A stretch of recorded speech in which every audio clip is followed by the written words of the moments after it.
What is your message to the elites of Washington this morning on your need to get a check in the mail? Look, Tom, there are three reasons the MTA needs $12 billion. One is jobs, jobs, jobs. The second is social equity, and the third is environment. I described last time I was on the drastic cuts we may be forced to make in service, up to 40% reduction on subways and buses, up to 50% on Long Island Railroad and Metro North, and laying off 8,000 to 9,000 colleagues. Our preliminary estimates, if our hand were forced and we had to do that, would be a reduction in economic activity in the New York region of about $100 billion and a reduction of about 350,000 jobs, including 300,000 jobs in New York. From a social equity point of view, right now we're carrying on subway and buses about 3 million customers a day. That's up substantially from the depths of the pandemic.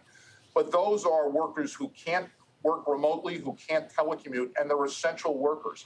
And just as MTA workers at subways, buses, Long Island Railroad, and Metro North were heroes carrying heroes during the depths of the pandemic, they continue to do that. The people we're carrying don't have the option of a car. They don't have an option of working from home, and it's a matter of social equity. And lastly, there's a limit. We're now carrying about 90% of pre-pandemic passenger car and truck volumes on our bridges and tunnels, 90%. There's a limit to how many cars and trucks can come into the city of New York and come into Manhattan. We're near reaching that limit. So from the point of view of jobs, social equity, and the environment, we need this funding as a first order priority. Okay, so what's your absolute deadline when it comes to making these cuts? What's your deadline for getting this funding? So Lisa, like any organization, we're on a calendar year. We will present a plan and a budget to our board in November. The board will vote on it in December. It's got to be adopted in December. And obviously, bond investors and credit rating agencies and folks like yourselves are going to be looking at that process. So we really need funding and certainty about funding early to mid-December at the absolute latest. If a bill doesn't, we've been obviously watching the sausage making going on in Washington, and we really urge the Senate Republican leadership to support funding for mass transit, as well as the state of New York and the city of New York. If we don't get that, the MTA may be forced, our hand may be forced to make drastic draconian service cuts and to lay off thousands of people. The economic, social equity, and environmental consequences of that will be dramatic.